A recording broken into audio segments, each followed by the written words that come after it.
making creme fraiche. We're making creme fraiche. We're making creme fraiche.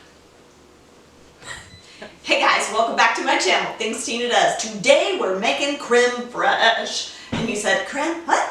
Okay, creme fraiche. I know, it's a fancy schmancy term, but it's so fun, it's so versatile. So we're gonna get right into it, okay? So, first of all you need clean jar. You know how I like to save, all my goodies. Okay, so this is another save. Pasta jar, or pasta sauce jar.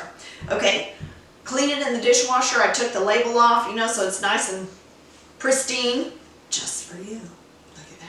See how I care about you? Okay, now into that clean jar is going to go our heavy whipping cream, okay? Now, I have let this come to room temperature, and you can do it from cold, but it works better if you let it come to room temperature first, okay? So into the jar, that. Now, this is 1 pint, by the way. 1 pint. You can do less, you can do a quart, but if you're going to do a quart worth, you're going to have to reserve some of that in the carton, okay? Because you won't need it all. All right, now into that goes a few tablespoons of buttermilk. And no, I was not precise on that. I was not. And that's on purpose because you don't need to be. All right? You just need to get enough of that buttermilk in there to where it's going to culture the cream. Stainless steel spoon. Do not use wood. Do not use plastic. Okay? And you stir this together. Ah, it's so freaking easy. And you know what is bizarre, you guys? And I'm not a chemist, once again. Did not measure in physics or chemistry. I don't know why, but that's already starting to thicken. The buttermilk is culturing the whipping cream already. Okay? Done. Lid on. Tighten it down really nice and tight. Now, that is going to set on the counter like that at room temperature. Okay? You're just going to set it aside on your counter, put a note on it if you need to, what date you did this, all right?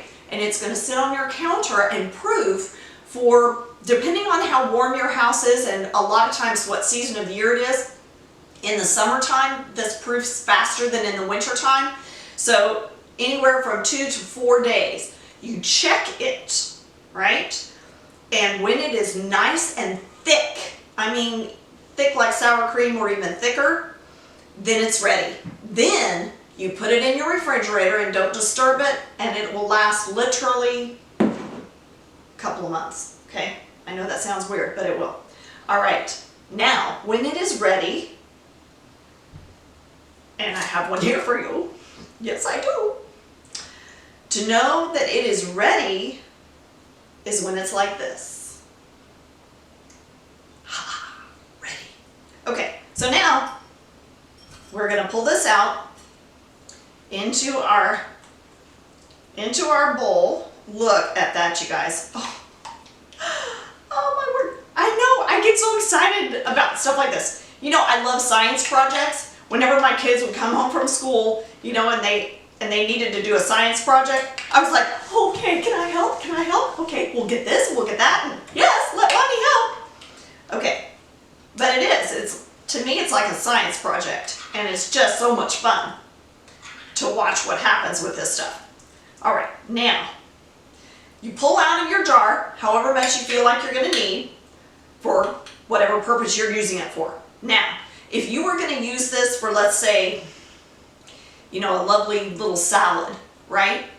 I don't know, something with salmon and little chopped roots and nuts and vegetables or something like that. Creme fraiche is a wonderful accompaniment.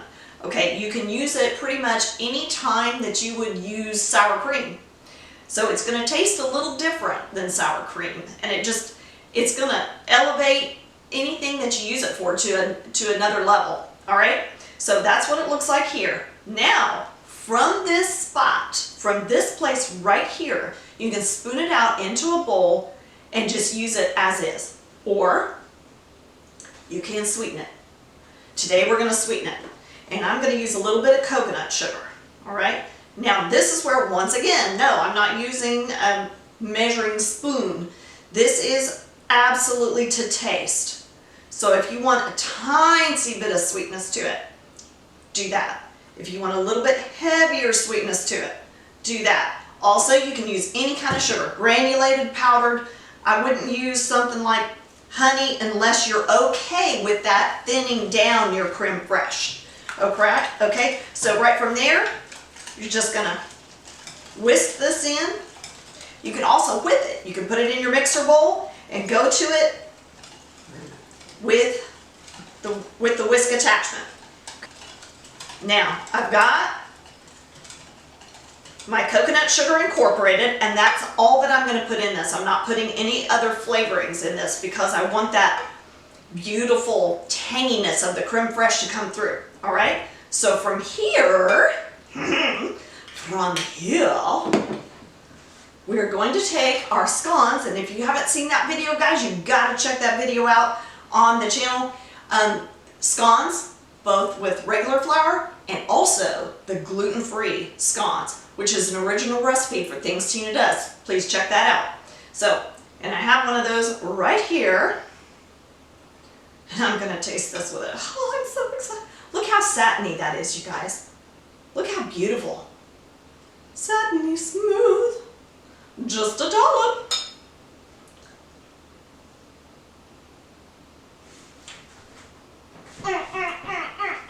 Oh my word. That is so good.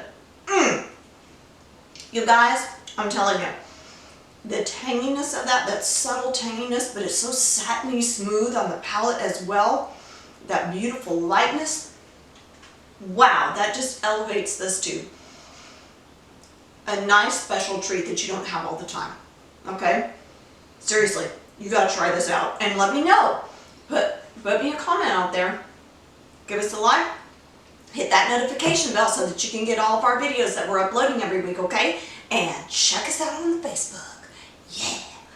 Again, thanks for watching, guys, on Things Tina Does. Bye-bye. Ooh, what is that?